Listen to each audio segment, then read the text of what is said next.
Bueno, pues ya empezaremos, ¿no?, esta segunda parte.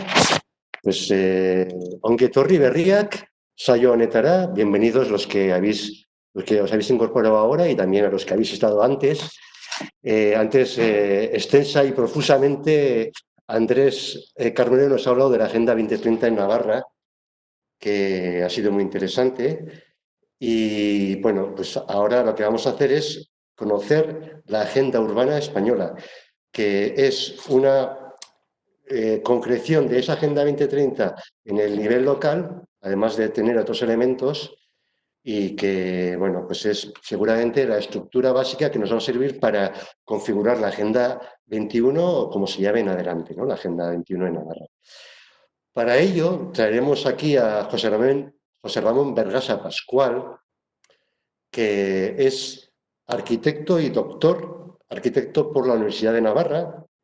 Es también técnico urbanista por el Instituto Nacional de Administraciones Públicas, tiene máster en urbanismo y estudios territoriales,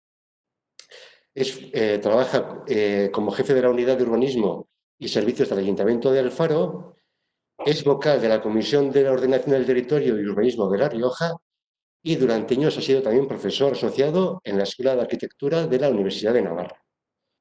Ha colaborado, y en esto, por eso le hemos traído, con el Ministerio de Fomento y la Federación Española de Municipios y Provincias en la elaboración de la Agenda Urbana Española, y el año pasado defendió su tesis doctoral titulada Logroño, Desarrollos Urbanos, bueno, en 1958-2009, una ciudad media hacia el nuevo modelo urbano.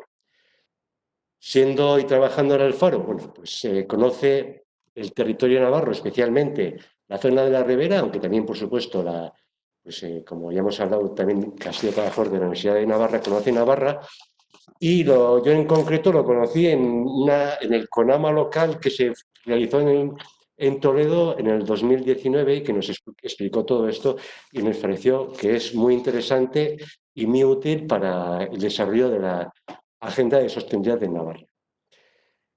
Pues poco más. Ya os dejo con él y ya nos va a explicar cómo están aplicando la agenda urbana en general y en concreto en la ciudad de Alfaro.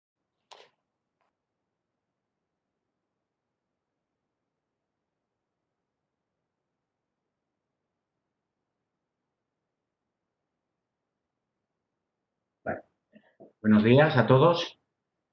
En primer lugar, agradecer a Miquel la invitación para participar en esta jornada.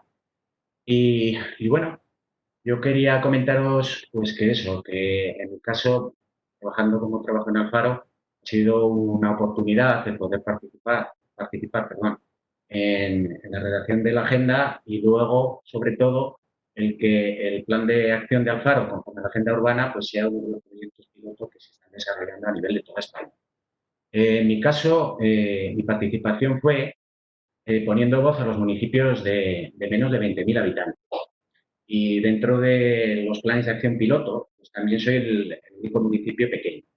Hasta el momento, los proyectos pilotos me consta que se están desarrollando en La Coruña, en Murcia, en Castellón, en Algeciras y el caso mío, el caso de Alcalá. Bueno, yo me gustaría ser bastante ligero a la hora de explicar, no voy a repetir eh, todo lo que tiene que ver con la Agenda 2030, pero sí que me gustaría saber cómo se llega a la agenda urbana española, cuál ha sido el recorrido a través de las primeras agendas para después explicaros cómo es la estructura de la agenda urbana. Después, una vez que hayamos visto cómo plantea 10 objetivos estratégicos y una colección de objetivos específicos, lo que voy a hacer es un pequeño parón, porque me gustaría explicaros un municipio pequeño, en este caso, pues, mejor que el mío. Claro, además, por proximidad, seguramente muchos de vosotros sabéis dónde está o incluso hayáis llegado a estar. Y después os explicaré cómo a partir del análisis y utilizando mi municipio y su término como materia prima, cómo nosotros hemos generado una serie de acciones para terminar concluyendo con el plan de acción, pasando por el obligado recorrido de diagnóstico, estrategia, indicadores.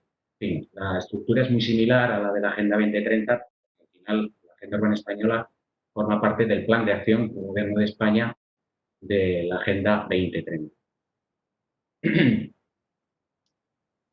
Así pues, comenzamos la explicación. Bueno, en primer lugar, decir que el contexto internacional, como se ha sabido, es el de un crecimiento de población muy importante a nivel mundial, como vemos en el gráfico superior derecho, que va tomando peso, según vemos los colores por continentes, en el continente africano sobre todo, a la vez que en el continente europeo lo que ocurre es que su porcentaje en población va perdiendo peso. Sin embargo, si comparamos la pirámide poblacional española, vemos cómo el envejecimiento de la población hace que el diagnóstico para nuestro país tenga unas particularidades específicas, que se repiten a nivel de toda la Unión Europea y del continente europeo.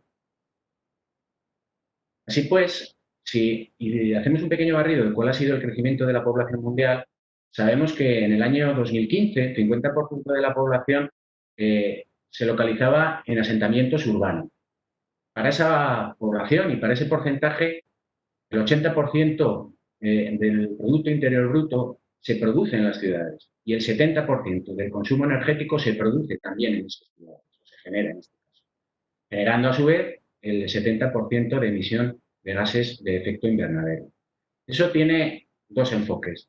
A nivel mundial y las agendas que se generan a través de Naciones Unidas, pues en materia urbana, muy importante es la huella urbana que estos asentamientos provocan en el territorio. Como vemos en este gráfico, según vamos ascendiendo, las gráficas serán distintas si se trata de países desarrollados o países menos desarrollados.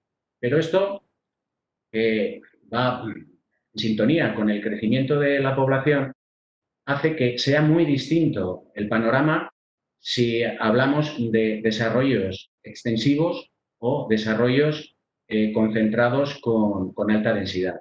En el gráfico de emisiones podemos ver, no hace falta que detengamos la vista en cada uno de los puntos, pero ya os indico que en función del diseño de la ciudad podemos encontrar poblaciones como ciudades como Bruselas que por estar más concentradas tienen menor huella urbana y por tanto la emisión de gases de efecto invernadero es menor, cosa que es muy distinta si nos vamos a ciudades muy extensas, como pudiera ser el caso de Denver.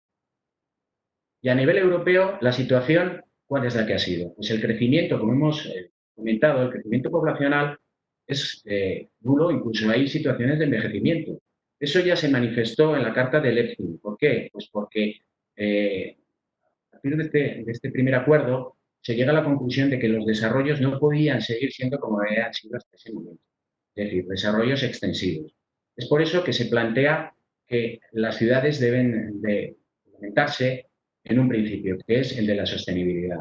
A nivel nacional, a nivel español, puesto que en materia urbana las competencias son de los países, se actuó de la siguiente forma. Se plantearon una serie de leyes que se basan, comienzan con la Ley 8/2007, con el Real Decreto 2/2008, con la Ley de las tres R's, que os sonará si hay algún arquitecto presentes, con la Ley 8/2013 de las tres R's, y finalmente con la actual Ley Básica Estatal del Suelo, que es la Ley 7/2015.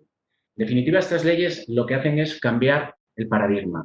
Es decir, si hasta ese momento la tradición urbana española había sido la de nuevos asentamientos a través de planes parciales, a partir de la crisis inmobiliaria, la crisis económica del año 2008, se ve que esa forma de actuar no es sostenible. Es decir, debemos mirar hacia el centro de las ciudades para plantear un crecimiento y un desarrollo a través de la regeneración de la ciudad ya construida. Es decir, dejar de vivir en el centro de las ciudades para irnos a los nuevos desarrollos, dejando el corazón de las ciudades malas condiciones edificatorias, malas condiciones relacionadas con la eficiencia energética, no era un buen camino.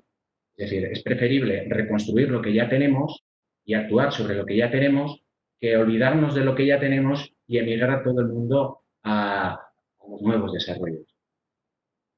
Y en esta presentación he querido incluir, pues como que el foro del que se trata es Navarra y vosotros, como sabéis, estáis muy adelantados en temas de Agenda 21, cómo a través de la Cumbre de la Tierra y el Programa 21 con el documento de la doctora Bruja y posteriormente con la primera Conferencia Europea de Ciudades y Poblaciones Sostenibles, con la Carta de Aalborg, se da un punto de partida con todo lo que tiene que ver con el medio ambiente.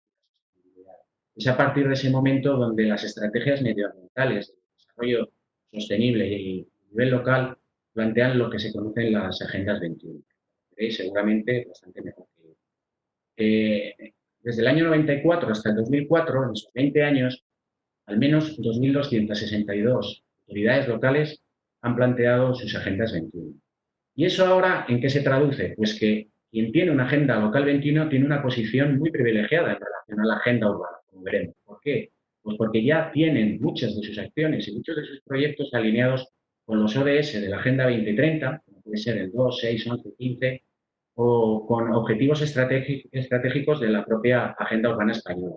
Puede ser todo el relacionado con el medio ambiente, el territorio y la ciudad. Serían los objetivos estratégicos 1, 2 y 3. Y dando un salto, podemos establecer cómo el origen de la Agenda 2030 se enmarca en el año 2015 entre el marco de Sendai para la reducción de riesgos y desastres y la Conferencia del Cambio Climático de París del 2015. Evidentemente, yo no voy a parar en la Agenda 2030 después de haber escuchado la primera ponencia, pero sí que os puedo decir que la agenda urbana española lo que hace es desarrollar principalmente uno de los objetivos, que es el Objetivo de Desarrollo Sostenible número 11, el que tiene que ver con las ciudades. Por lo que tengo entendido, la agenda urbana y sus objetivos plantean la consecución de más de 90 metas de la Agenda 2030. Ahí es nada. Quiero decir que tener un plan de acción conforme a la agenda urbana es tener muchísimo. Bueno, pues es precisamente un año después, en el año 2016, cuando se aprueba en Quito la Agenda Urbana Internacional. Una agenda firmada por más de 196 países que coincide en el mismo año donde, como herencia de todo lo que os he comentado a nivel europeo, se plantea con la aprobación de la Agenda Urbana Europea en Ámsterdam en el año 2016. Bueno, será 3 años después, en febrero del año 2019, cuando el Gobierno de España aprueba la Agenda Urbana Española. ¿De acuerdo? ¿Y la Agenda Urbana Española cómo se estructura? La Agenda Urbana Española se estructura sobre la base de 10 ejes temáticos, que sean los que veis aquí a la izquierda, pintados de colores, y que reproducen cada uno de los temas en los que se puede incluir cualquier localidad o ámbito de asentamiento poblacional. Tiene que ver con el territorio, el paisaje y la biodiversidad, con el modelo de ciudad, en el eje temático 2, con el cambio climático en el eje temático 3, la gestión sostenible y los recursos y la economía circular, con la movilidad y el transporte, con la cohesión social, igualdad e igualdad de oportunidades, con la economía urbana, con la vivienda, la era digital y los instrumentos de actuación. Es sobre la base de estos 10 ejes temáticos a partir de los que se despliega un marco estratégico que pretende 10 objetivos estratégicos. Para cada uno de esos ejes temáticos tendremos un objetivo estratégico. Si vamos repasando, no los voy a leer todos, todo lo que tuviera que ver con territorio, paisaje y diversidad se localiza o se concreta en un objetivo estratégico, que es ordenar el territorio y hacer un uso racional del suelo y conservarlo. Si fuéramos al segundo, el que tiene que ver con el modelo de ciudad, estaríamos en evitar la dispersión urbana y revitalizar la ciudad existente. Y así sucesivamente en este barrido holístico y transversal que, como os digo, pretende la agenda urbana a su vez como acción propia de la Agenda 2030. ¿De acuerdo? Luego, más adelante, como os digo, explicaré el caso de Alfaro un ejemplo para que vayáis viendo cómo se pueden ir atendiendo cada uno de estos objetivos. Bueno, pues la agenda urbana plantea, a su vez, 30 objetivos específicos que van repartidos a partir de los objetivos estratégicos. Los objetivos específicos no son siempre los mismos, es decir, cada objetivo estratégico puede tener 1, 2, 3, 4 objetivos específicos. Y aquí la gran ventaja que tiene esta herramienta. ¿Por qué? Pues porque nos proporciona una batería de datos e indicadores que son accesibles para cualquier municipio, cualquier localidad, a través de la página web del Ministerio. Nosotros, si pertenecemos a un municipio de más de 5.000 habitantes, podemos hacer una consulta en la página web y descargarnos todos los indicadores, casi todos, que han sido extraídos de las páginas que tiene el Ministerio y el Gobierno de España, pues, de estadística, a nivel de pues, los índices de empleo, del SIU y todo lo que tiene que ver con la planificación urbana, con todo lo que tiene que ver con los datos migratorios, etcétera. Os digo que la vinculación o los enlaces están hechos a distintas páginas y no todas tienen los mismos ratios o horquillas temporales. Es decir, por ejemplo, para comprobar el crecimiento de mi municipio, os he de decir que os va a dar un porcentaje de crecimiento o decrecimiento sobre la base del crecimiento poblacional del año 2006 o 2016. Otras cuestiones relacionadas con el planeamiento pues dependerán del planeamiento de cada localidad, que puede ser de un año u otro dependiendo de las aprobaciones. Bueno, una vez que tenemos los datos e indicadores, os digo que la propia agenda nos proporciona la media que para el resto de poblaciones de nuestro ámbito poblacional tienen para ese indicador. De forma que si yo, en el caso que pertenezco a los municipios de 5.000 a 20.000 habitantes, Faro tiene de 10.000 habitantes, mi media de crecimiento poblacional la podré comparar con la media de poblaciones de ese entorno.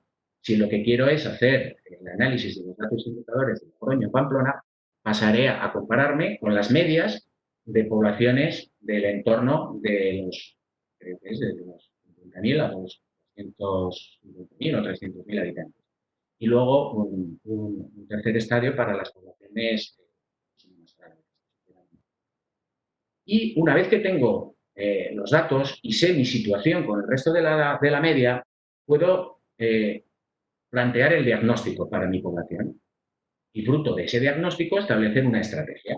La propia herramienta de la agenda urbana te plantea un DAFO, un diseño de unidades, un esquema donde puedo volcar el resultado de mis indicadores a través de un estudio de las debilidades, de las amenazas, de las fortalezas y finalmente llegar a las oportunidades. Y a partir de esas oportunidades es donde en mi caso, lo adelanto, he podido dar el salto del diagnóstico a la estrategia y de la estrategia a cuáles serían las acciones que me convienen para mi localidad. Y una vez que tengo las acciones, plantear un plan de acción, que sería lo que veis aquí al final del gráfico. Aquí en la parte derecha os he puesto una lista de todos esos indicadores. Son un total de 39 indicadores, más otros 6 que serían los que tienen que ver con el suelo en transformación. Ya os digo que la agenda urbana no es solo urbanismo, no tiene que ver únicamente con el urbanismo, pero sí que es cierto que atiende cuestiones que tienen relación directa con el urbanismo. Por eso, estos 6 indicadores nos hablan del porcentaje de suelo urbanizable previsto, del porcentaje de desarrollos aprobados o acciones urbanas desarrollo y de la proporción de ocupación o de huella urbana prevista en relación con el ámbito territorial o el término municipal en su conjunto. ¿Vale? Bueno, pues es con esta gráfica con la que acabo el primer paquete de la explicación. Ahora, en segundo lugar, me gustaría hacer un barrido muy ligero sobre cómo es la agenda urbana española. Para ello voy a utilizar la presentación que utiliza el propio Ministerio en las jornadas en las que yo he participado explicando mi caso.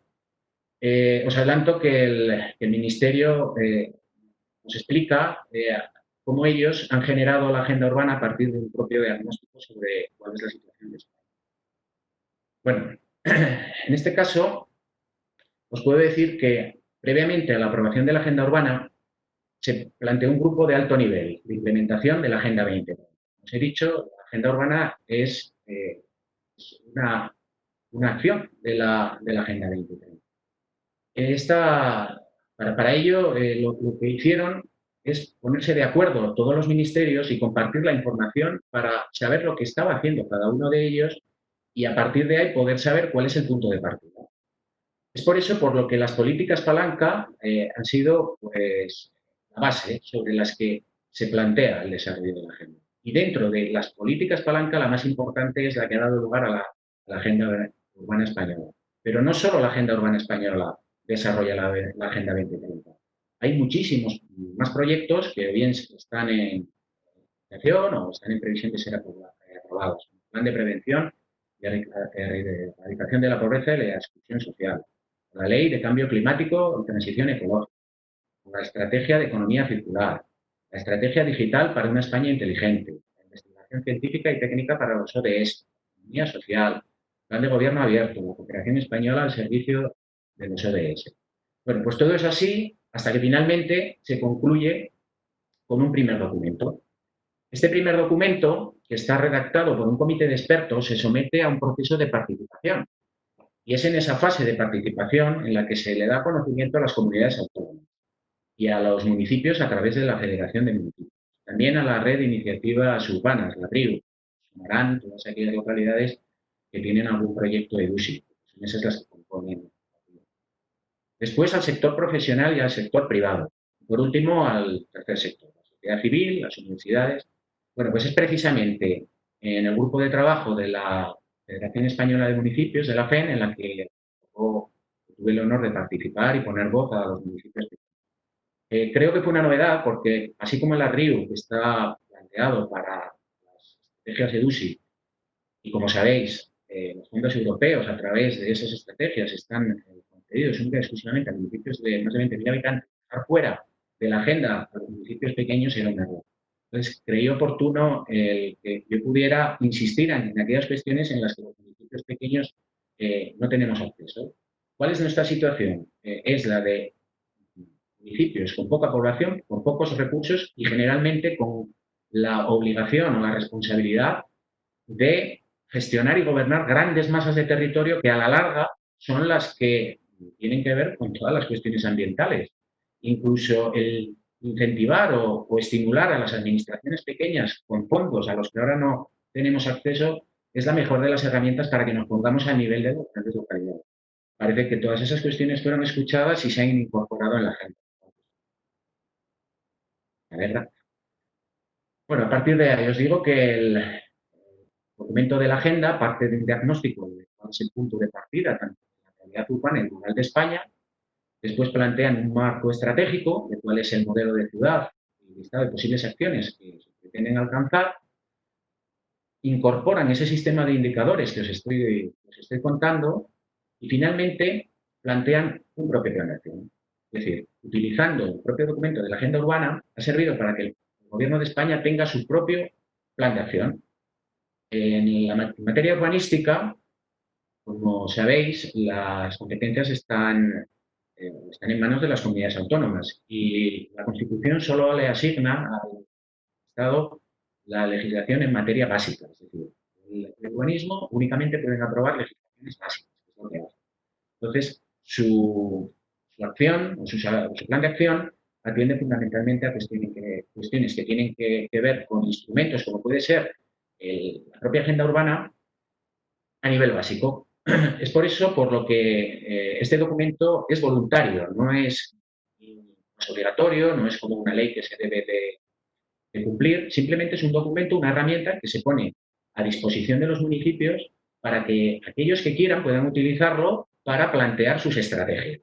Ya os adelanto que el disponer de una estrategia, consta, como os digo, que en Navarra pues, es muchísimo adelantado, es el camino para muchas veces obtener esas ayudas de fondos europeos que de otra forma es imposible de obtener. Voy a hacer un pequeño barrido de cuál fue el diagnóstico. No me voy a parar mucho. Os puedo decir que a nivel del Estado español, el diagnóstico al que ellos llegaron es que en España el 80% de la población reside en áreas urbanas y el 9% de los municipios alberga el 68% de la población mundial. Y aquí tenemos que sacar una conclusión clara, es que España está vaciada. Es decir, hay grandes masas de territorio donde no existe ninguna población o las poblaciones son muy, muy pequeñas. Cosa que parece ridículo cuando, por otra parte, estamos siendo testigos de grandes problemas en relación con la contaminación por la emisión de gases de efecto invernadero, los problemas de movilidad que padecen las grandes ciudades, los grandes problemas sanitarios que se están viendo, problemas respiratorios. Y por otra parte, sabemos también que en el caso de Madrid crece del orden de 10 a 15.000 habitantes cada año. Sin embargo, Castilla y León se está despoblando. O sea, algo estamos haciendo mal. ¿No sería más lógico que las actividades productivas pudieran deslocalizarse de forma que hubiera un reparto más equilibrado del territorio? Pues parece ser que eso es uno de los grandes retos, unido con el envejecimiento de la población, cuestiones que tienen que ver con la pobreza, etc. Pero por otra parte sí que hay cosas que están bien. Por ejemplo, sabemos que España es el segundo país europeo en esperanza de vida y es el cuarto del mundo. Como es el primero, pero bien por la calidad de vida, por la alimentación, por el clima, en España existe gran esperanza de vida. Sin embargo, también existen índices existentes de pobreza y exclusión social, que muchas veces achacamos desde la crisis inmobiliaria y la que vendrá ahora después de la crisis del COVID, pero ya existían antes del 2008. Y luego, todo lo que tiene que ver con el desequilibrio de la pirámide poblacional. Entonces, jóvenes, no es algo exclusivo de España, como sabemos, sino que es común para toda Europa. En un segundo bloque del diagnóstico podemos también aterrizar en lo urbano y decir que el modelo urbano compacto mediterráneo, que es el que ha generado nuestras ciudades, se vio de alguna forma distorsionado con los nuevos desarrollos que se produjeron durante el diario. Y es precisamente a partir del 2007-2008 cuando os digo que hay que cambiar el paradigma. Se pone la mirada en los centros históricos y en la ciudad construida. Nuestro reto es continuar con esa visión. ¿Por qué? Pues porque ciudades más compactas, con mixturas de usos, con un acceso directo a los ámbitos productivos, favorecen o mejoran la movilidad para evitar grandes recorridos desde los puntos residenciales a los polígonos industriales, nos permiten una mejor conciliación familiar, es decir, una señora que, sea en aquel momento, tiene la suerte de tener unos niños que cuidar, pues pueda, no sé, ir a casa a mediodía o si tiene que atenderlos, pero un hombre. En definitiva, tener las actividades productivas próximas a la residencia es algo bueno. En relación a los desequilibrios, la situación de España en relación al porcentaje de viviendas en régimen de alquiler o régimen de propiedad es muy inferior al del resto de Europa. Entonces, eso viene enlazado con cuáles han sido las políticas de promoción estatales.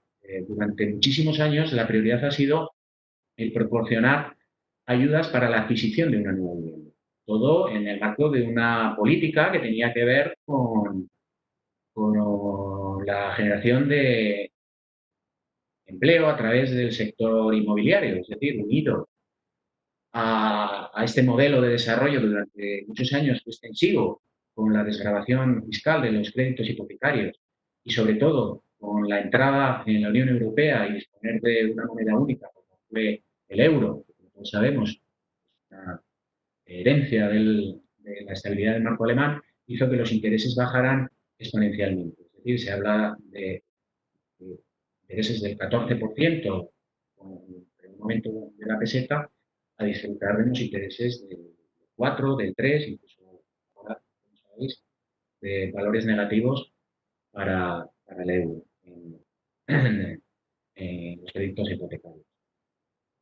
En relación a las cuestiones ambientales, la situación de España, como sabéis, con tantísimos kilómetros de costa y por su situación geográfica hace que estemos especialmente expuestos a los efectos del cambio climático. Es decir, la situación de España en relación a la desertización es especialmente sensible, cosa que no tienen otros países europeos, o no todos los países europeos. Y sin embargo, tenemos, pues, como sabéis, España es un continente en miniatura. Por su diversidad, pues tiene una riqueza biológica y además un gran patrimonio cultural. Sabemos que es el segundo país después de Italia en eventos declarados por la UNESCO y también España es el segundo o tercer país del mundo en turística, después de Estados Unidos, me parece, y Francia. Bueno, en definitiva, en materia ambiental, reto, como veréis es que el porcentaje en emisiones es deficitario y nosotros tenemos que reducir la emisión de NOx. Y un diagnóstico 4 tendría que ver con la gobernanza y cómo planteamos la gestión a nivel urbano. Entonces, recuerdo oír a Ángela o a Sonia en las jornadas y dicen que cuando se habla de si España tiene normativa, ellos dicen, no, España tiene normativa hasta aburrir. Nosotros tenemos casi 90 normas urbanísticas y más de 5.330 ordenanzas municipales. Algo que a priori para un país en vías de desarrollo podría ser atractivo, evidentemente, como sabemos, no es una buena situación. Es decir, tenemos exceso de normativa. Es decir, el objetivo debería ser plantear normativas en todo lo relacionado con el urbano muchísimo más flexibles, más estratégicas, quizás recuperar el modelo anglosajón, o plantear algo que tuviera que ver más con el modelo anglosajón. Hago un pequeño parón, pues, que creo que estas cuestiones nunca se hablan, igual resultan de interés. Así como en España, nuestro modelo pues, ha dado muy buenos resultados, ha dado lugar a ciudades que son pues, dadas en muchos casos. En general, son ciudades que están bien planteadas, pero sí que es cierto que nosotros aprobamos primero la normativa, el plan general, y después, cuando hay una iniciativa, le obligamos a que la iniciativa se adapte a nuestro plan.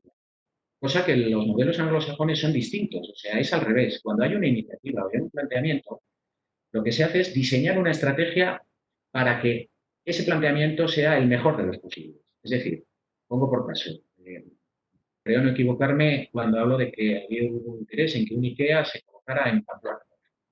Pues evidentemente, si un IKEA se quiere instalar en Pamplona y la voluntad política es que se instale, pues el planteamiento es muy distinto si se deben de adaptar a unas DOT o un plan general municipal ya aprobado. Que si nosotros planteamos una estrategia, un diseño conforme a la iniciativa. Y eso lo podemos reproducir en áreas turísticas, en ámbito de ciudad, en planteamientos de gobernanza. Por otra parte, en España, pues, lo de lo comentado, el 80% de los municipios dispone de un plan general. Y 8 de las 17 comunidades todavía no tienen planificación territorial. Es decir, parece ridículo, pero es decir, si las competencias son autonómicas y los planes locales, los planes generales, las normas subsidiarias deben de acomodarse y ser coherentes entre sí, sobre todo en municipios lindantes o próximos. ¿Por qué? Pues porque no pueden plantear, por poner un ejemplo, diseños que sean contradictorios, cuando igual el contacto de un municipio con el otro hace que, pasando simplemente el término municipal, nos encontremos planteamientos opuestos. Lo suyo sería que fueran coordinados sobre la base de una política territorial, al menos autonómica. Pues bueno, adelanto que 8 de las 17 comunidades no tienen planificación territorial. Normalmente en Navarra sí tenemos.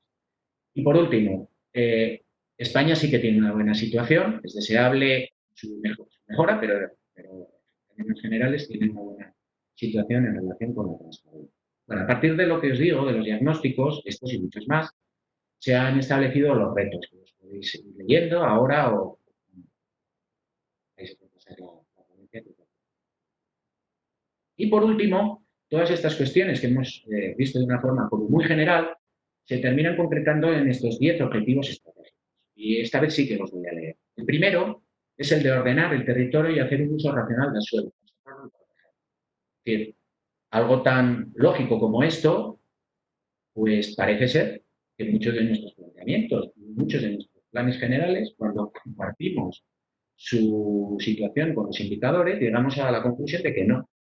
Igual tengo exceso de suelo urbanizable, o tengo áreas que no están correctamente protegidas, tengo situaciones contrarias dentro de un propio municipio o contrarias entre municipios limítrofes. El objetivo número 2, objetivo estratégico 2, evitar la dispersión urbana y revitalizar la ciudad existente.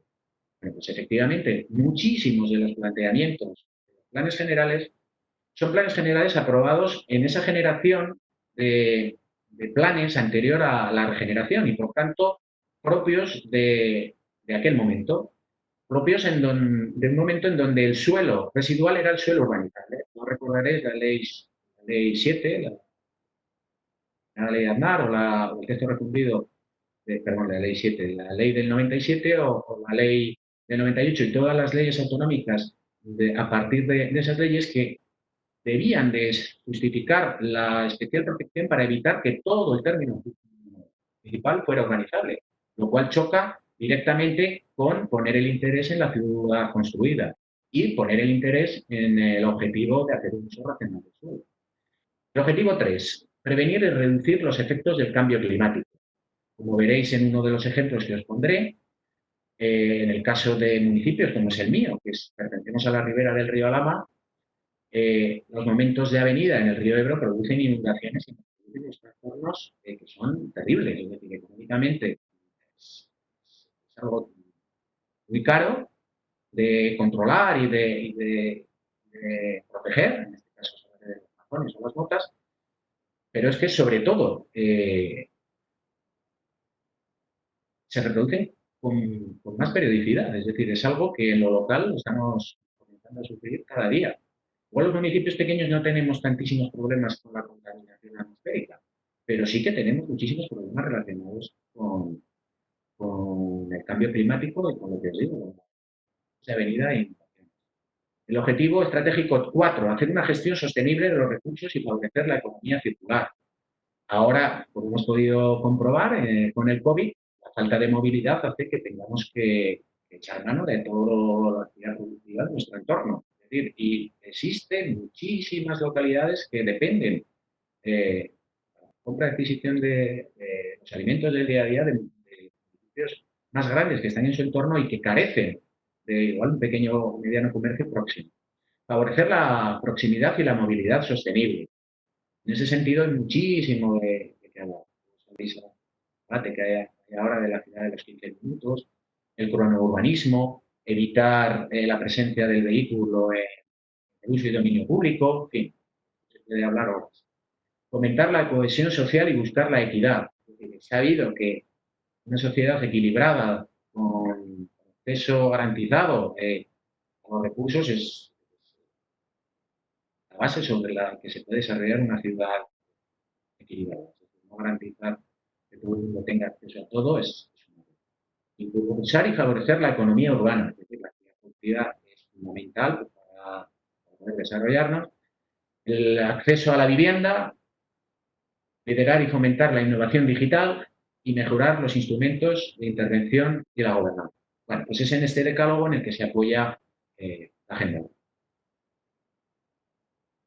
Y luego, en relación a los indicadores, veremos más adelante, hablaré para los ejemplos para que veáis cómo es, pero bueno, ya os adelanto que, como veis, la estructura de la agenda urbana se plantea a través de este diagnóstico, llega a su marco estratégico y ahí es donde entran los datos indicadores descriptivos, por un lado, que serán los que nos sirven para saber cuál es nuestra situación actual en relación con la media de ciudades en nuestro rango, y por otro lado, una colección de indicadores de seguimiento y evaluación que van a ser las pistas que nos van a servir para saber primero en qué posición o en qué situación estamos al comienzo del diseño del plan de acción y después, una vez que lo pongamos en marcha, saber cómo evolucionan nuestros proyectos, nuestras acciones. Es decir, es como una regla de medir cuál es la evolución. ¿Por qué? Pues porque si comprobamos que, por lo que sea, nuestro plan de acción no se desarrolla correctamente, siempre tendremos de corregirlo. Bueno, pues es el conjunto de estos indicadores los que nos sirven para plantear planes.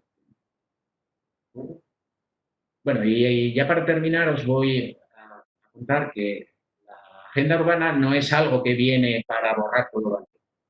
Quiero que quede muy claro que es algo que da un paso más y que es perfectamente útil para continuar todo aquello que tengáis avanzado. En vuestro caso, no quiero ser pesado, pero es que para mí pues, resulta envidiable cuál es vuestra.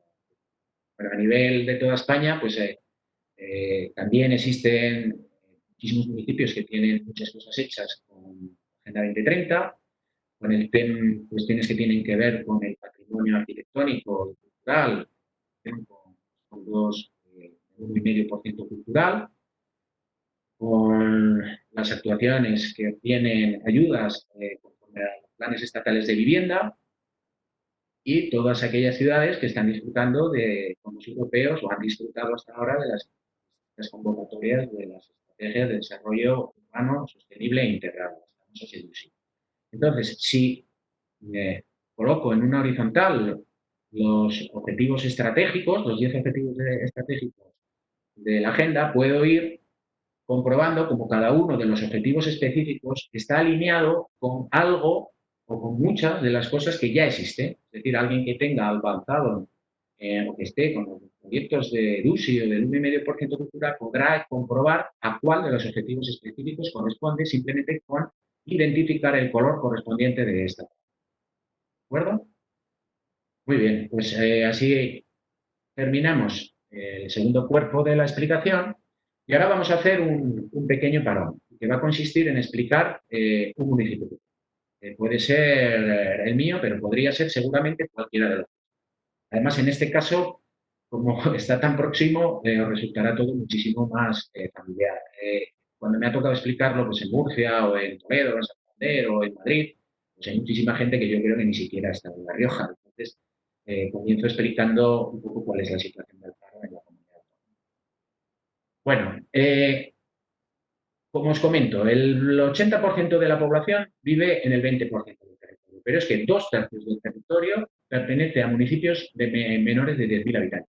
Eso nos pone a los que participamos o trabajamos en municipios pequeños en una situación muy expuesta. ¿Por qué? Pues porque los recursos, como os digo, son limitados. Os adelanto que mi municipio tiene un término muy grande, es de los más grandes del norte, con más de 200 kilómetros. Por tanto, gestionar todo ese territorio pues es difícil. Bueno, la situación del Ebro en la ribera de La Rioja y Navarra, corredor del Ebro, vamos, la que veis aquí, y sabéis que a lo largo del corredor del Ebro se apoyan las infraestructuras de comunicación, como la pista la 68, la nacional 232, y en la parte oriental de La Rioja, junto con el sur de Navarra, es donde se produce la intersección de la 2, la autovía, la futura autovía, que desde Medinaceli a Tudela conectará con la P15 y de ahí Pamplona, Burdeos. Bueno, pues es en este punto, en esta sección de redes o infraestructuras de comunicación importantes, donde se localiza Alfaro. Pero también las comunicaciones ferroviarias son importantes en el corredor. El tren de alta velocidad que está planteado por aquí, para Miranda con el tren de alta velocidad, ahí con la isla. Bueno, pues las poblaciones importantes de nuestro entorno, ya sabéis que serían Logroño, con una población de 150 habitantes, Pamplona con 200.311 y en mi caso, pues Zaragoza con 661.108 habitantes. Bueno, pues ese es el contexto en el que nosotros estamos a aproximadamente una hora de estas tres ciudades. Tenemos cerca Logroño, 40 minutos, 45 y cerca de 50, 55 hasta Zaragoza. Y luego La Rioja, como se plantea a nivel territorial. Pues he sabido que son 5 valles los que dan lugar a los 5 ríos importantes, que son los que tenéis aquí: Irón, el río Oja, el Najerilla, el Iregua, Ubera, Hidalgos y el río Gama. Y es precisamente la desembocadura de estos ríos donde aparecen las cabeceras de comarca, como es Santo Domingo, Haro, Nájera, Lardero, Arnedo y Calahorra con el Cidacos y Cervera y Alfaro con el río Alhama. El río Alhama, además, como atraviesa la comunidad foral, será un río que conoceréis bien como yo. Bueno, y nuestro término municipal. Alfaro, como os digo, tiene un término muy grande, más de 200 kilómetros cuadrados, tiene 400 kilómetros de caminos y de pistas que debemos gestionar el ayuntamiento, y tiene una situación geográfica peculiar. ¿Por qué? Pues porque va desde una rasante de 296 metros de nivel del mar en las riberas del río Alhama hasta una altura de 1.120 metros en el punto más alto, que sería la cumbre del Monte Hierro. Bueno, pues esta situación topográfica genera una colección de territorios, espacios a distintas alturas que da lugar a pues, climas muy distintos, a una biodiversidad muy variada, a nivel de explotaciones agrarias, pues a cultivos muy distintos. Y todo eso, además, está atravesado por esas infraestructuras que os comento, ¿no? Sería el río Ebro, la desembocadura del río Alhama, lo que habéis pintado en naranja sería el suelo urbano y urbanizable de la localidad, la carretera nacional 232, ferroviaria, el tren y la autopista. Y a su vez, la carretera de Madrid, la nacional 113 y la autopista que va. ¿Vale? Deciros que en la parte del Ebro tenemos una reserva natural, que es la de los Sotos del Ebro, de protección, y en la parte más alta está la Sierra de Yerga, que es un monte de utilidad pública. Sería los dos extremos en los que se desarrolla el resto del territorio con, con, una colección de categorías de suelo que evidentemente no tienen la misma protección tan lente o como es la Reserva Natural de los Sotos del Ebro o Monte Hierga, pero sí que tienen determinadas protecciones, como puede ser la paisajística, en todo lo relacionado con el viñedo, o las zonas de regadío, que tienen también un paisaje peculiar. Bueno, deciros también que el término tan grande hace que la protección vitivinícola se haya establecido por áreas, según su posición. Por ejemplo, tenemos paisajes mexicanos, zonas de área esteparia en las zonas de sembrado y paisajes vitivinícolas de monte. Alfaro es el municipio de La Rioja que más hectáreas de viñedo tiene. Sierra de Aro, pero en realidad donde más viñedo hay es en. Y eso a nivel municipal, como nos toca trabajar a arquitectos, a los urbanistas, ¿en qué se traduce? Pues se traduce en una categorización de suelo pues, muy diversa, como puede ser la que veis aquí. No me voy a parar en explicar cada característica de estos suelos, pero os digo que en la práctica todo lo que no sea suelo urbano urbanizable tiene alguna especial protección. En este caso, muchas de estas protecciones tienen que ver con cuestiones relacionadas con el territorio, con la agricultura y con el medio. Y luego a nivel local, a nivel urbano, os adelanto que el río Alhama tiene su desembocadura, un juego de meandros que veis aquí, hasta llegar al río Ebro, donde desemboca, que se veía en este. El origen de la localidad se asienta sobre un asentamiento prerromano que se llamó Ilulcis y luego, una vez que Tiberio Sempronio Borraco conquista el poblado, lo que hace es establecer un castro y le da nombre a la ciudad de Graculis, siendo su nombre para el. A partir de ahí, el primer asentamiento ya importante es árabe, con este juego de calles enrevesadas. Después, con la Reconquista, se plantea una muralla, que coincide más o menos con el límite del Burgo, que sería todo esto. Y luego las murallas se derriban para crecer siempre hacia el sur, siempre para buscar el sol y la buena orientación y protegerse. ¿No? Todo el asentamiento se localiza sobre las faldas de una montaña muy alta que se llama de la Plana, que está localizada en este entorno, y los crecimientos previsibles están previstos con suelos urbanizables en este año. ¿De acuerdo? A partir de ahí, el planeamiento de la generación de planeamientos que os digo muy extensivo sería este. Tenemos todo lo pintado de colores más oscuros, sería la ciudad construida, en color marrón oscuro residencial y en color azul más oscuro, que sería lo que estoy pintando aquí, todo lo que tiene que ver con suelo industrial. Y la previsión de crecimiento son los colores más claros. En Sienas, los sectores de suelo urbanizable, bien que se llama delimitado y no delimitado, lo que es sectorizado o no sectorizado, y para los suelos industriales, los suelos previstos para desarrollo serían los azules más claros. Suelo urbanizable, industrial, delimitado y no delimitado. Y llegados aquí, lo que vamos a hacer es ver cómo la estructura de la agenda urbana se puede utilizar para ir concretando una acción. Y lo que voy a hacer es partir de os voy a explicar los 10 ejes temáticos, pero voy a elegir el primero de ellos. Y a partir de ahí voy a elegir uno de sus objetivos específicos y a partir de ahí voy a elegir una línea de actuación y a partir de esa línea de actuación voy a comprobar los indicadores y a partir de esos indicadores voy a terminar siguiendo cada uno de los pasos para terminar en una acción que va a ser una infraestructura verde. Por ejemplo, en el primero, eje temático, hacemos el barrido de los 10 y se llama territorio, paisaje y biodiversidad. ¿Cuál es el objetivo estratégico aparejado a ese eje temático?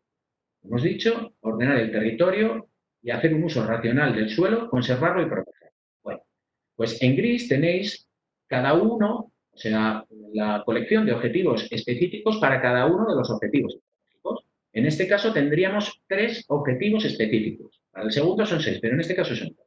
¿Vale? Bueno, pues la suma de todos son 30, pero de estos 3 tendríamos el 1.1, ordenar el suelo de manera compatible con su entorno territorial. El 1.2, conservar y mejorar el patrimonio natural y cultural y proteger el paisaje. Y 1.3, mejorar las infraestructuras verdes y azules y vincularlas con el contexto natural. Si yo eligiera uno de los objetivos específicos, pasaríamos a comprobar cuáles son los datos e indicadores que debo utilizar. Entonces, me voy a la agenda y me va a plantear una batería de indicadores que necesito comprobar antes de plantear cualquier acción vinculada a este objetivo específico. Y serían estos 20 que veis aquí. Bueno, pues te hablan de cuál es la variación de población, el territorio y diversidad de hábitat, bueno, así todos. Y he elegido uno de ellos, por ejemplo, el D05, que me habla de superficie verde. Bueno, pues si yo voy a la agenda y me interesa saber cómo se calcula ese índice, puedo adelantaros que me dice, bueno, usted tiene que comprobar cuál es su porcentaje de zonas verdes. Y para ello me tendrá que calcular las hectáreas por cada 1.000 habitantes. ¿Y cómo se hace? Pues divido la superficie de zonas verdes por hectárea entre la población del municipio entre 1.000. Bueno, si yo hago eso, yo lo he hecho, pues en el caso de Alfaro, antes de que salieran los indicadores y que tuviéramos acceso a través de la página web, yo lo hice calculándolo y también lo hice para el caso de Logroño, pues a propósito de mi tesis. Entonces, una vez que tengo ese dato, yo puedo comprobar si Alfaro o Logroño tienen una posición buena, mala o están en la media en relación a su porcentaje de zonas verdes en relación con la población. ¿De acuerdo? Una vez que yo tengo todos los indicadores, puedo comprobar en qué puntos me encuentro mejor o peor. ¿Vale? Eso por un lado. Y por otro, de forma paralela, cada objetivo específico me da una batería de líneas de actuación. Os adelanto que el total de líneas de actuación para toda la agenda urbana son 291, pero para este objetivo específico son estas 4. Y te plantean, esas líneas de actuación, pistas, ejemplos de cosas que tú puedes hacer para obtener este objetivo. Y os adelanto, de estas 4, la 1 te dice, podrá usted incorporar a la planificación y a la gestión urbanística el concepto de infraestructura verde urbana como solución multifuncional basada en la naturaleza que permita atender a los problemas urbanos. No solo contribuye a mejorar la biodiversidad, sino que lucha contra el cambio climático, tanto en el ámbito de la reducción de emisiones como en la adaptación local. Por último, contribuyen al ocio y disfrute del ciudadano. Este tipo de infraestructuras son, por tanto, claves para la concesión y gestión del metabolismo urbano. 2. Organizar y diseñar redes de infraestructuras verdes y azules, teniendo en cuenta criterios de conectividad ecológica y las características morfológicas del territorio, con el objetivo de optimizar la prestación de servicios ecosistemáticos a los ciudadanos. Ello implica también delimitar e identificar los elementos que constituyen estas infraestructuras y establecer medidas para su restauración, conservación y gestión, a escala territorial, local y de barrio. 3. Asignar los usos de suelo en coherencia con las características de la base territorial preexistente. 4. Aprovechar las vías pecuarias e incorporarlas con criterios de conectividad ecológica. Como veis, son pistas que siguen siendo muy abiertas, muy abstractas, pero ya concretas. Me están hablando de cosas que yo, por mí solo, yo no hubiera llegado a saber, como por ejemplo que las puedo vincular con vías pecuarias, que pueden ser infraestructuras verdes y azules, es decir, que están relacionadas con los ríos. En definitiva, son pistas de futuros proyectos que yo podré desarrollar. Y en paralelo con los indicadores que hemos visto, volvería otra vez a ver cuáles de los indicadores cualitativos y cuantitativos debo comprobar para desarrollar una infraestructura verde como consecuencia de este objetivo específico. ¿Qué preguntas me hacen aquí? ¿Se ha realizado una planificación de desarrollo en red y de conectividad de las infraestructuras verdes y azules en el contexto natural? Pues te está diciendo que si ya tienes alguna infraestructura verde, quizás puedas conectarla. Es decir, algo que yo, como leí esto por primera vez, pues no se me ocurrió. Y la segunda, superficie de suelo destinado a infraestructuras verdes urbanas sobre las que se va a realizar actuaciones de recuperación, mejora e interconexión para su funcionamiento en red. Evidentemente es otro indicador cuantitativo. Bueno, a partir de ahí yo podría llegar a la conclusión de que mi infraestructura verde puede reproducir distintas situaciones de contexto. Podría ser una infraestructura en un ámbito periurbano, en un ámbito rural o en un ámbito donde ni siquiera existe un río, que puede ser aprovechar una infraestructura que ya existe, como puede ser las vías del tren de la airline de Nueva York. Y a partir de ahí, os voy a explicar de forma muy rápida una infraestructura verde que nosotros desarrollamos en un máster en Madrid, que sería desarrollando una de las cuencas de esos ríos de La Rioja, que sería el Río. A nivel territorial, si este es el Ebro y esta es la reserva de la biosfera de Alcarama, el río Alama nace justo en el límite de La Rioja con Soria y desemboca donde os he dicho, atravesando municipios navarros como Quitero, Cintruénigo y Corello.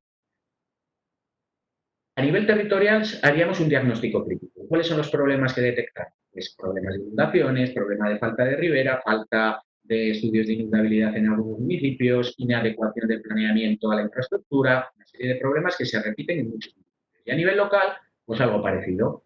Tenemos problemas de falta de limpieza de riberas, vertidos contaminantes, a nivel social, falta de crecimiento vegetativo, aprovechamiento insuficiente de los recursos hídricos. Bueno, a partir de ahí, del diagnóstico establecemos dos estrategias, una a nivel territorial y otra a nivel local, que ya os adelanto que vienen a conectar vías verdes que ya existen, yacimientos arqueológicos que ya existen en estas poblaciones. Yo conozco sobre todo los de La Rioja, el de Contrevia Leucade, o construcciones típicas de este entorno, como los guardaviñas, o a nivel paisajístico todo el interés que tienen los paisajes de viñedo, y a nivel local todo lo que tiene que ver con la conexión de la ribera del río con las dotaciones que existen, con el yacimiento de Tracurris, con las instalaciones deportivas, con los miradores que se podrían plantear, en fin. Y una vez que yo tengo planteado el esquema, llego a un modelo. El modelo, en este caso, sería doble. Os adelanto. A nivel territorial, una acción que pudiera vincular a dos comunidades autónomas, que pudiera ser replicable en cada una de las riberas de los ríos riojanos, y a nivel local, un conjunto de actuaciones que pudieran llevarse a cabo que mejoraran el contacto de la corteza urbana en el entorno del río y que pudiera poner en valor un espacio que ahora está infrautilizado. ¿A través de qué? Pues a operaciones que tienen que ver con huertos urbanos, con temas de miradores, aprovechar los viveros. Aquí hay varios viveros que llevan la gestión de municipios grandes, de San Sebastián, me consta que de Victoria en algún momento, y tienen espacios espectaculares donde tienen todas esas plantaciones. Y va muchísima gente, pues, a hacer fotografías, la gente con su casa de reportaje allí. Bueno, pues pudieran ser incorporados en circuitos o recorridos peatonales o que pudieran participar los colegios en visitas temporales o promocionarlo a nivel territorial pues, para las ciudades del entorno, etc. ¿Vale? Bueno, al final estas acciones de este ejemplo vienen cuantificadas económicamente en un pequeño plan de acción que sería el que veis aquí a la derecha. ¿Vale? Y a nivel local, pues un poco lo que os he comentado, que a nivel gráfico no me voy a detener en explicar los detalles. La memoria pues está desarrollado de una forma muy precisa y... Bueno, pues después de este recorrido, vamos a entrar en el último paquete de la ponencia, que es la que tiene que ver con mi plan de acción, ¿vale? Hasta ahora os he explicado cómo se plantearía un plan de acción de carácter teórico a nivel general, y ahora os voy a decir en el punto en el que estoy. Cuando Miquel me llamó, le mostró muchísimo interés en que contara cómo voy y he planteado esta exposición para esta ponencia, ¿vale? Entonces, el plan de acción de Alfaro. En mi caso, yo, pues por lo que os he ido contando, ya lo he ido coordenando y, por tanto, soy yo el que he procurado plantear un equipo, en este caso he utilizado un programa de primer empleo y los técnicos que se han incorporado son gente joven que acaban la carrera, los he puesto a trabajar en este proyecto. Este proyecto que dicta la Comunidad Autónoma y que responde a fondos europeos, se solicitó en base a lo que os estoy contando. Es decir, nosotros solicitamos plantear un plan de acción conforme a la agenda urbana y nos concedieron todo. ¿De acuerdo? Y una vez que hemos estudiado cuál sería el planteamiento, el diseño de la estructura, del índice, del plan de acción, terminó en algo muy sencillo, como sería el prólogo, es decir, una introducción para explicar cuál es el objetivo que se pretende, luego una introducción, un diagnóstico y marco estratégico y luego lo fundamental, el plan de acción, ¿vale? Que yo lo voy a terminar resumiendo con una serie de pistas para luego concluir con las pequeñas conclusiones, un anexo y fuentes documentales. Importante en la introducción, objetivo y justificación. En mi caso, como va a ser un proyecto piloto, pues voy a tener que explicar, que si claro, una persona de Cádiz que quiera copiar mi plan de acción y no conozca el faro, pues se puede ver perdido, ¿no? Entonces, voy a explicar un poco de la historia, un poco del marco territorial, del medio físico y del núcleo urbano. Un poco, pues, lo que he explicado hasta ahora. Y a partir del segundo punto entramos en harina. Serían los datos e indicadores descriptivos. Esta sería la portada del documento en PDF que os van a enviar cuando solicitéis los datos de vuestra localidad. Hago un paréntesis y os adelanto que yo lo que hice es expresar gráficamente esos indicadores de la siguiente forma. Si este es el valor medio para las ciudades de mi rango, este es el valor que está al 50% positivo y este al 50% negativo. El resto de valores superiores o inferiores, la propia agenda los discrimina. ¿Por qué? Pues porque considera que distorsionan la media.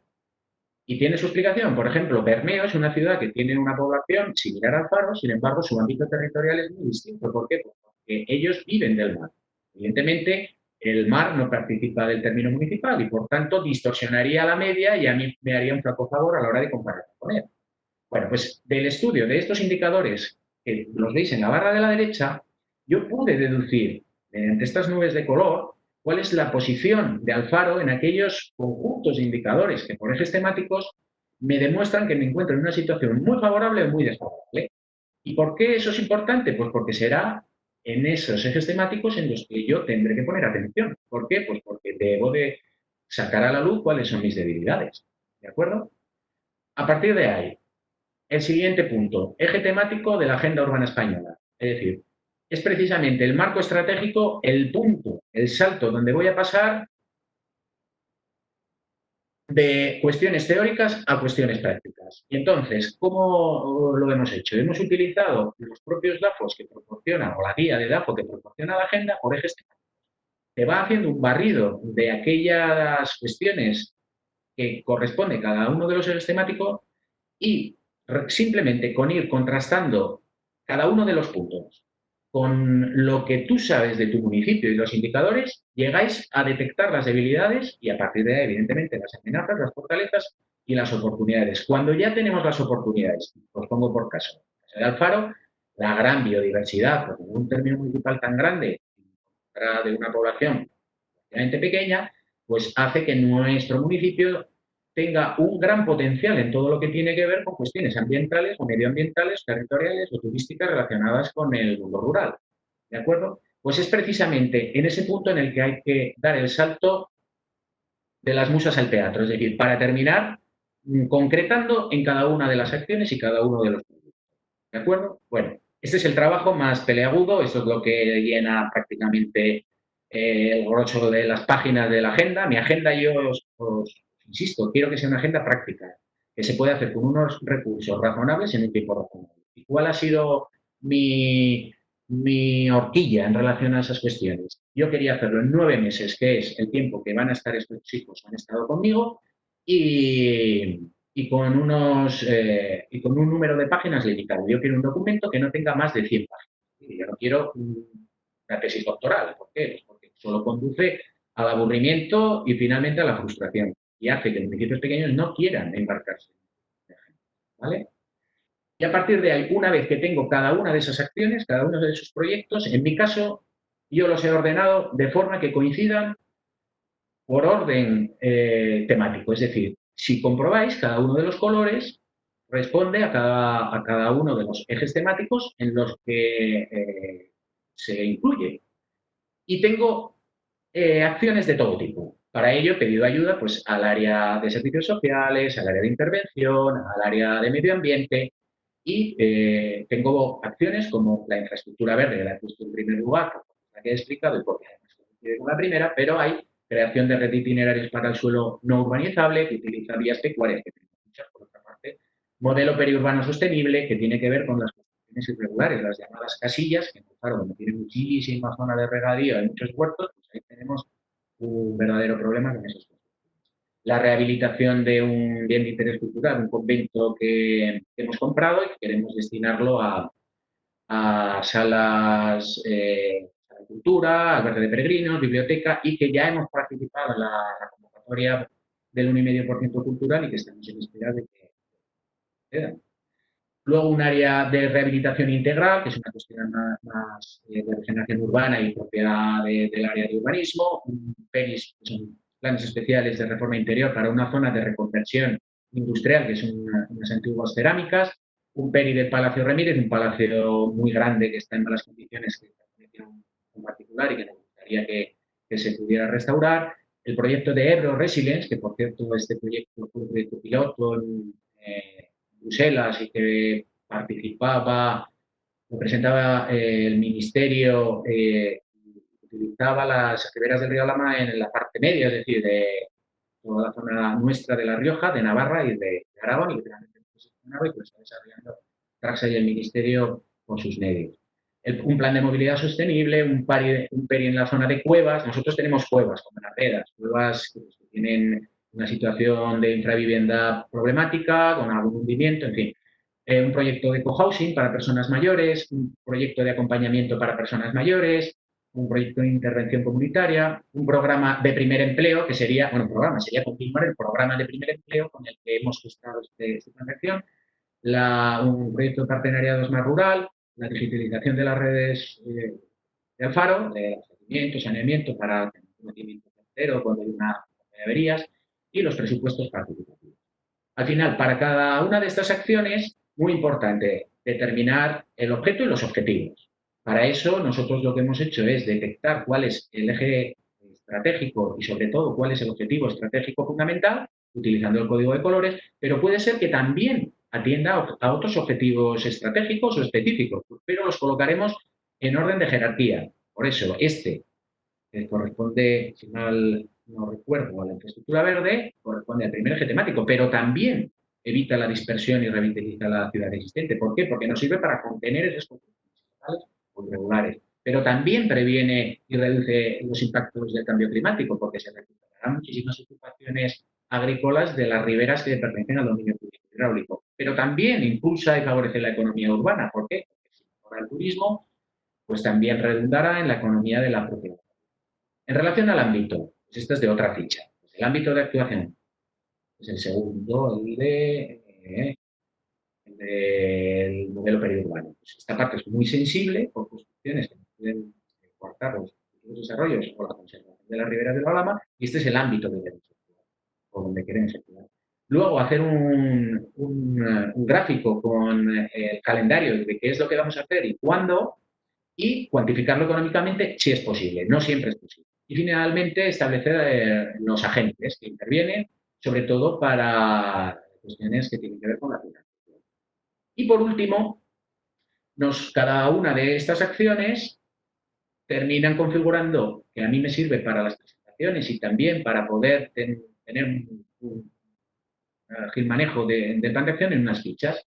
Y son esas fichas las que luego, junto con todo el plan de acción, someteremos, en nuestro caso, a la participación. Nosotros hemos pretendido, con nuestro proyecto piloto, primero hacer el recorrido, porque es la primera vez que lo hacemos, y cuando tengamos y sepamos de lo que estamos hablando, someterlo a la participación. Será en una segunda vuelta cuando terminaremos aprobando el documento, el equivalente a una aprobación definitiva, que no es necesario. Lo que dicen es que con una toma de razón, una aprobación en pleno, sería suficiente. Pero como os digo, el plan de acción no es voluntario, no condiciona. Es un documento flexible que se puede adaptar, se puede ampliar con los objetivos que ya tengáis, que tengáis trabajado, en fin. Pues, al final es una herramienta, con mis ojos, bastante práctica. Esta sería una de las fichas. La cara A sería la gráfica, que sería la que veis aquí, que hago un resumen, en este caso de estructura verde, con los ejes temáticos, con los objetivos específicos y con los indicadores que he tenido que utilizar con sus valores, y luego una pequeña descripción de en qué consiste. Y en la cara B tendríamos una descripción con algo más de literatura, de una descripción con algo más de literatura, de todo lo que os he comentado, de la acción, el ámbito, la justificación, la financiación, la estrategia y la financiación. Bueno, pues llegado hasta aquí, ya para terminar, os voy a hacer un recorrido muy ligero de cuáles son algunas de las acciones que os he ido describiendo a partir de las líneas de las. En el caso del convento de la Concepción, esto es un convento, iglesia y un conjunto de pabellones de una congregación de monjas que por falta de vocaciones pues decide concentrar varios conventos de España en una ubicación y ponen a la venta este complejo monástico. El ayuntamiento pues tiene interés, al final llegamos a un acuerdo y el ayuntamiento compra el inmueble. Una vez que lo compra, pretende llevar allí una serie de usos, ¿vale? Por cierto, está la Colegiata San Miguel, que seguramente será el edificio que fuera conoceréis, es es el edificio religioso más grande de La Rioja, 3.500 metros, y tiene la colonia de cigüeñas más grande del mundo. Es la imagen que siempre aparece en la imagen. Bueno, esto está un poquito más al norte y está próximo al centro de la ciudad. Bueno, pues el ayuntamiento identificó como objetivo estratégico uno, ordenar el territorio, protegerlo, que es donde se habla del patrimonio cultural, que sería el 1.2, el objetivo específico, planteó las líneas de actuación y estableció una serie de acciones, que sería encuadrar la declaración BIC, que ahora tenemos, la redacción del plan director, que ya hemos aprobado, y rehabilitar el edificio para usos municipales, que sería haciendo fases y dedicarlo también para visitas turísticas. ¿Cómo se hace? Identificando a los agentes. En este caso, pues el Ayuntamiento de Alfaro, el Ministerio de Fomento, pues porque queremos ayudas con cargo de un medio cultural, y el Gobierno de la Comunidad Autónoma, si conseguimos convencerle para que nos ayude. Esta sería la ficha correspondiente, ordenada como os he comentado. Un área de rehabilitación integral para los especialistas en urbanismo, pues muy importante. Una vez que tienes establecido un área que tiene interés, porque hay muchos edificios catalogados, como es el caso de Heredia, esta es una iglesia que es bien de interés cultural, aquí está la Casa de la Inquisición, aquí está un palacio grande de España, aquí está el Palacio Marqués de Orobio, que fue 2 veces ministro con la reina Isabel. Aquí hay otros 2 edificios catalogados privados. Bueno, en definitiva, que el ayuntamiento quería urbanizar toda esta zona, ya lo hizo, y ahora lo que quiere es plantear una propuesta con cargo al plan de vivienda para que se financie la ayuda, la rehabilitación, conforme unas ordenanzas. Ahora llamáis un PEPRI con cargo o dentro de una EDUSI, si por de Tudela o con la ficha correspondiente que nosotros hemos generado para el plan de acción sería esta. Esta es una zona de reconversión industrial. En esta zona de Alfaro había una tejería, 2 tejerías, 3 tejerías, otra que hubo aquí, que ahora se instaló un Mercadona, 4, otra que había aquí que ya se sale del ámbito, que ya no existe, 5, y otra más situada al este, que era la sexta. O sea, era una zona, porque es un terreno arcilloso, donde se producían muchísimas tejas y ladrillos. Y aquí salían camiones constantemente de ladrillos pues, para Flora, para Logroño, para Vitoria, para el norte, para el País Vasco. Bueno, pues ya con la crisis inmobiliaria del 2009 es cuando terminan de cerrar las dos últimas. Bueno, previamente en el plan general se había delimitado un ámbito que se llamó área de oportunidad y de reconversión, que lo que pretendía es que toda esta zona se transformara en residencial una vez que la actividad industrial quedara en desuso. Bueno, el planteamiento que nosotros queremos hacer es sobre la base de un concurso a nivel teórico que hicimos en una práctica de la Escuela de Arquitectura de la Universidad de Navarra. Entonces, yo siendo profesor, planteamos un ejercicio práctico, una serie de premios donde los alumnos nos proponían posibles diseños. Bueno, el ganador fue este y la actuación sería esta ordenación urbanística que veis aquí con unos bloques y una morfología bastante orgánica que se acomodan a las construcciones de la corteza urbana que ya existe y dejan y se despegan de las canteras, antiguas canteras, dejando un cordón vegetal que conecte toda esta zona tan próxima a las entrañas propias de la localidad con una zona deportiva que hay por este entorno. ¿De acuerdo? Pues aquí sería la zona del polideportivo. Y ya en el momento en el que nosotros lo incluimos en el plan de acción, ya está construido el Mercadona. Este Mercadona llevará en Alfaro pues, 10 años o así, 8 años. Era precisamente cuando no tenía un pacto a Mercadona y Eroski, y no había Mercadonas en Navarra, y mucha gente del entorno de Navarra venía de Tudela y muchísima gente sigue comprando. Bueno, aquí están identificados los resto de casos, los objetivos y los agentes. ¿De acuerdo? En este caso habría que hacer un plan especial de reforma interior, de reconversión, y se trataría de implicar a los agentes privados, en este caso, pues constructores y promotores, o plantear algún convenio urbanístico para poner en marcha esta acción. Evidentemente, en las actuales circunstancias, con la falta de iniciativas privadas y falta de demanda de vivienda, pues no se ve mejor. Quizás proyectos relacionados con cohousing podrían ser interesantes destinados a personas. Y este sería el planteamiento expresado en la ficha. Este, que tiene mucho que ver con Navarra, es el proyecto de Ebro Resilience que os he comentado al principio. El Ebro, cuando se desborda, como dicen aquí en mi pueblo, saca las escrituras. ¿Y eso qué significa?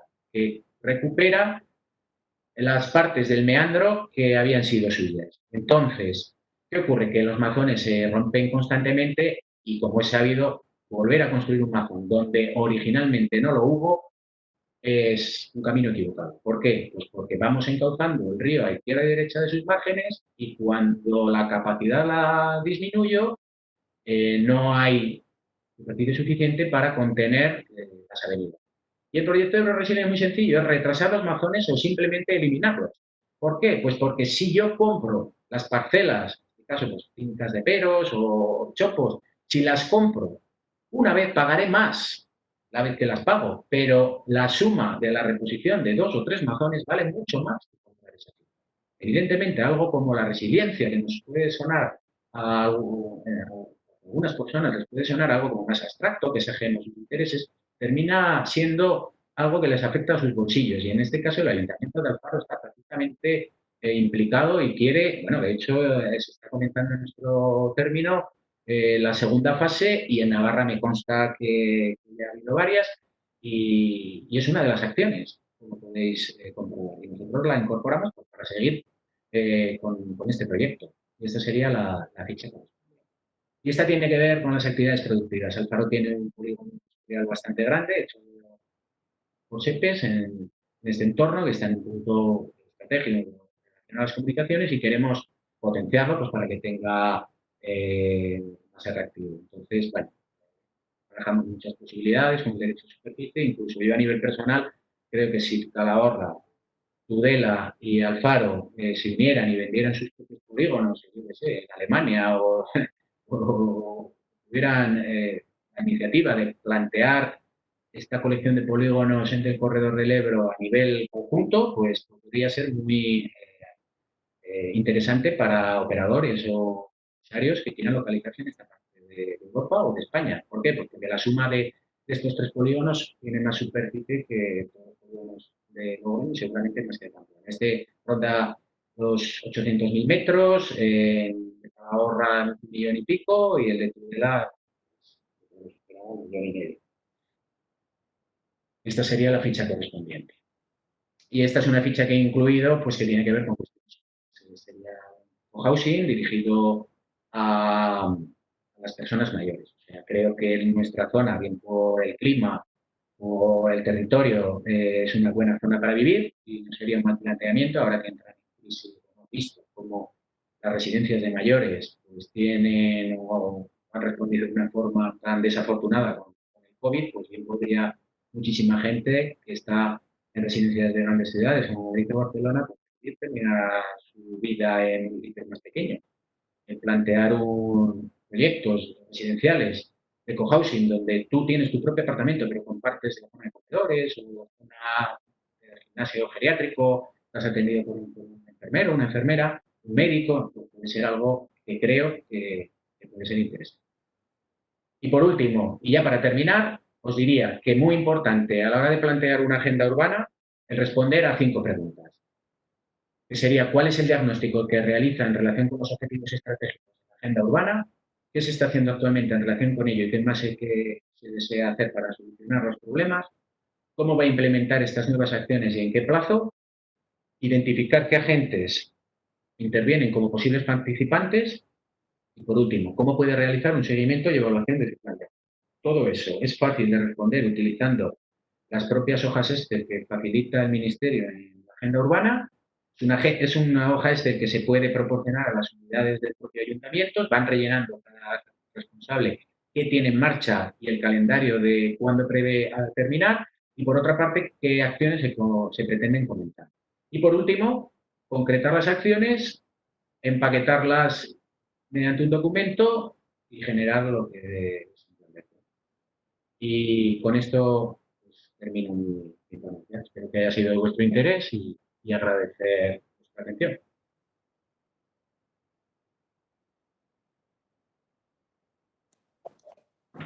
No, estoy montado. Sí, a ver, sí. Ahora, bueno, bien, sí, sí, José Ramón. Bueno, pues muy bien. Yo primero quiero avisar un poco a todos los que están viendo que muchos de ellos son de empresas que están haciendo la Agenda 21, que van a tener como modelo la nueva Agenda Urbana Española. ¿Eh? Ah, espera, perdón. Ah, ahora sí, sí. Ya, ahora se me oye, ¿verdad?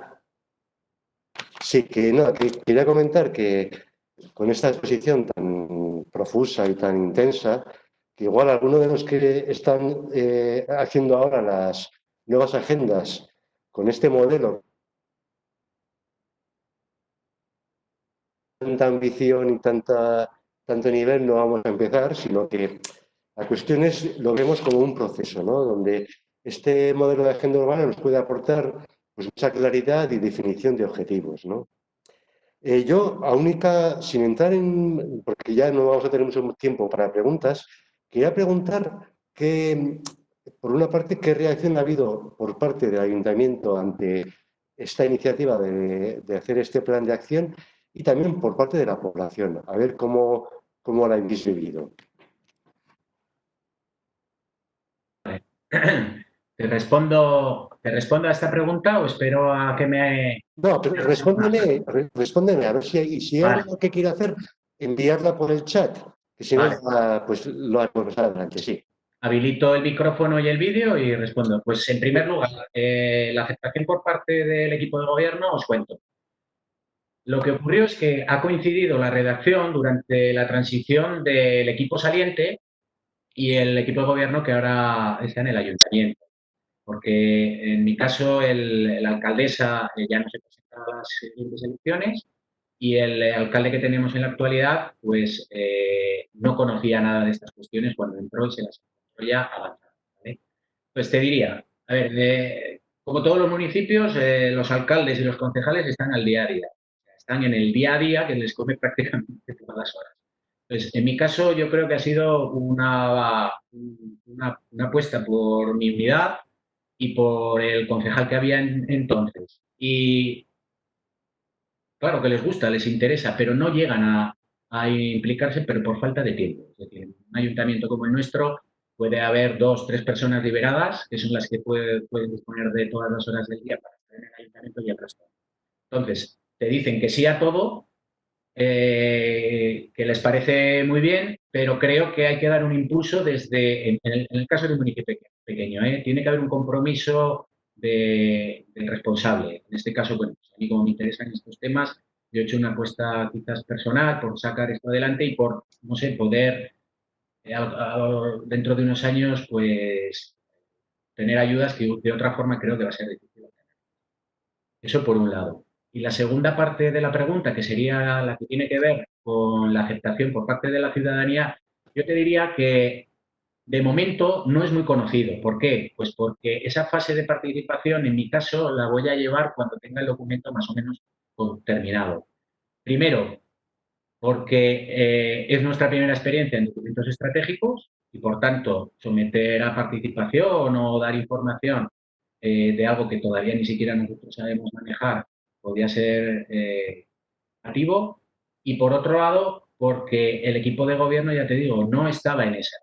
También, por otra parte, sí que te puedo comentar que durante los debates que hubo en vísperas de las elecciones, los dos equipos sí que se interesaron y lo plantearon como parte de su programa electoral. Es decir, vinieron a preguntarme, oye, ¿pero esto de la agenda qué es? Les expliqué, encantado, tanto candidato del partido político que gobernaba en ese momento ya sabía algo, pero vamos, puso muchísima atención y de alguna forma creo que le sirvió para exponer su programa electoral. Y el equipo entrante exactamente igual. El candidato vino, se interesó y vamos, encantado.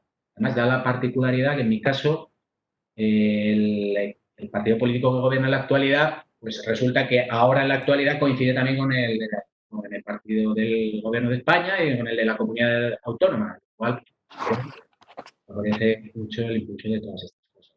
Y antes ocurrió lo mismo, es decir, entonces estaba el Partido Popular y lo mismo, el Partido de la Comunidad Autónoma del Partido Popular y el Partido de España pues, también era el Partido Popular. Pero os adelanto, en estas cuestiones nada tienen que ver los partidos. Mi experiencia es que, en mi caso, tanto unos como otros, vamos, están encantados.